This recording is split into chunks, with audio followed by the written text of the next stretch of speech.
Coming into this and seeing it, it was so eye-opening, and it looked like it was such a challenging area, but you could just see all the value and all the benefit of the works that we were trying to undertake. So Tyrendarra Flora Reserve is located at the junction of two waterways, which are the Fitzroy River, or Pollara, and Darlot Creek, which is also known as Killara. It's actually located on the southern end of the Buckthorn lava flow, which happened about 30,000 years ago, and it's a really integral part of the landscape because it connects our coastal reserves, the dune systems and the marine environment, then with all of the inland areas and all of the vegetation that then is within the Buckthorn cultural landscape.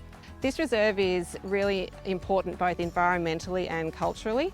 The lava flow from about 30,000 years ago sits over the top of limestone and calcareous deposits, so you've actually got caves and all kinds of systems in there, and then you've got areas where you've got basalt lava flow tunnels. So in the reserve there's an understory of coast beard heath, and then you've got managums as an overstory. The one biggest impact in there at the moment is the fact that we've got Italian buckthorn, which has been displacing the understory. Where we've got Italian buckthorn, we no longer have that broader diversity of all the native plants because it's taken over all of those understory species. So what we're trying to do now is work collaboratively with Parks Victoria, as well as the traditional owners, Gunditj Meering, to try and establish an ongoing program for future management in here and really get on top of the Italian buckthorn so we can protect those environmental, ecological and cultural values of the reserve. G'day, my name's David Pitts. I work for Parks Victoria. We do a lot of weed control and we collaborate with the likes of the Glenelg-Hopkins CMA. This reserve is very important for a number of reasons, and important that we get on top of the weeds and we collaborate to get a good outcome for the environment. There's important species of flora that occur here. It's the only known location for the swamp shield fern, which just grows over the back here along Darlot Creek. That's the only location in Victoria where it grows. It's also got two bioregions. So on the eastern side, it's Warrnambool Plain, so it's all sort of limestone derived geology. And on the western side, it's basalt lava flow. So they're both threatened ecosystems, if you like, and yeah, they support numerous threatened species and important communities too. Swamp scrub is a good example of one of them. It's a threatened community in Victoria and it's depleted to about 5% of its former range. There's critically endangered shredded spleenwort, which is a tiny little fern, and it's only known from a couple of locations in Victoria, and one of the most important sites for it is this Buckthorn lava flow. There's another plant called the floodplain violet, which is a native violet, a viola. It's critically endangered also, and great to think that it's also hanging on in this reserve, and one of the reasons why doing this work is very, very important, so we can conserve these things for the long term and keep them here for our future generations. If you can imagine, one of the before shots when I first arrived here at the reserve was looking down this track, and I pulled up to where we're standing right here now, and we're within 40 metres of the gate, and there was just this impenetrable wall. I had no idea that there were actually tracks within this reserve. Weed control here at Tyrendarra Flora Reserve has been really challenging because it's just so densely infested with Italian buckthorn. Italian buckthorn spreads by bright red berries, which then turn black, and they're really highly attractive to birds. It's spread by birds, and in an environment like this where the birds are all within the reserve, it's spreading very much so here, but also along our waterways. So we've got Darlot Creek and the Fitzroy River, as well as the Fitzroy River estuary right below this reserve, as well as all of the World Heritage listed cultural landscape.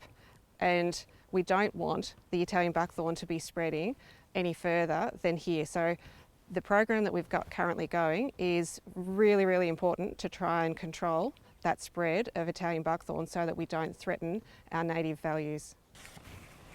We have been tasked to selectively remove Italian buckthorn. So we have a high level of seed rain dropping into the native vegetation, and most of those seeds, if they're viable, will germinate.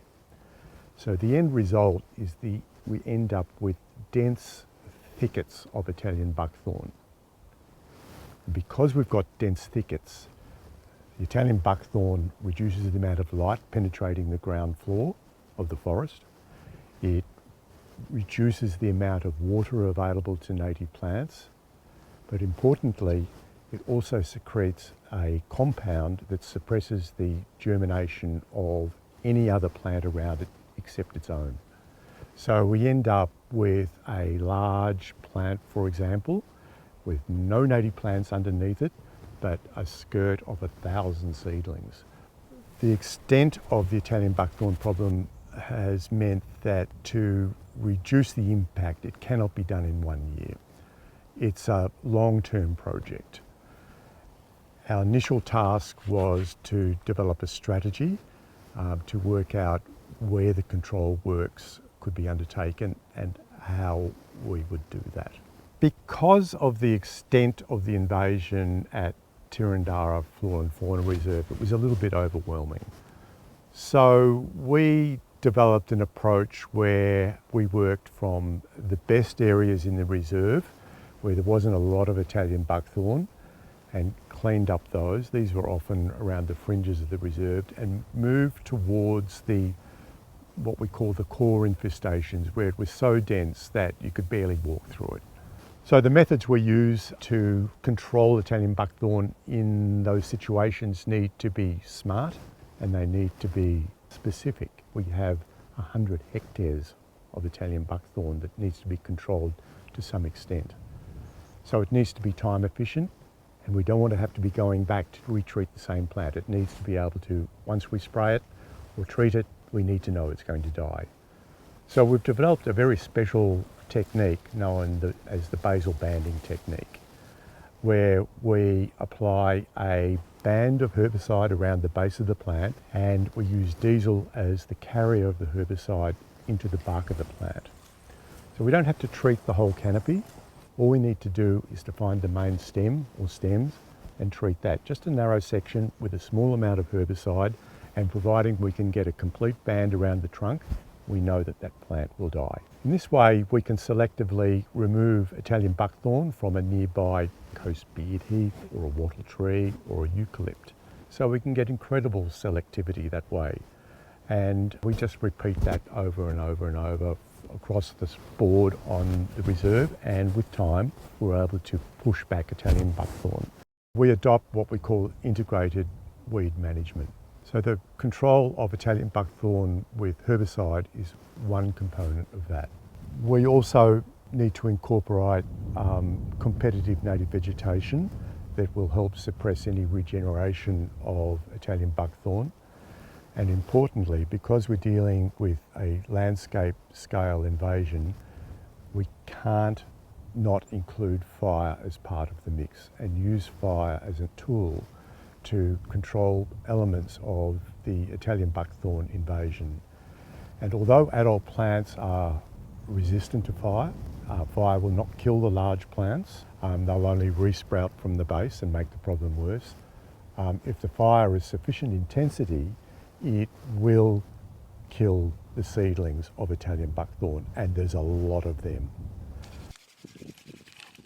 So Gundish Meering traditional owners really want to see some fire reintroduced to this landscape, fire being an important management tool that hasn't been seen in this part of the world for a long time, probably since colonisation. And about this giving the country a bit of a reset. It's allowing to get on top of the weeds as well, so it's going to open it up, allow contractors to be able to sort of access a lot of the weeds and to enable that control to occur. But also, there's other things in here like caves and other important geological features that have been covered up by lots of vegetation in the absence of fire that will no doubt be visible following a fire. So that's very exciting, and it's going to give us an opportunity to get some further runs on the board with management and getting on top of some of these issues. Collectively, we have to work together to achieve the best outcomes. With no point working in isolation. Ultimately, we want to be able to join forces and collaborate to achieve the best possible outcome, because at the end of the day, it's the environment that's going to benefit from that hard work.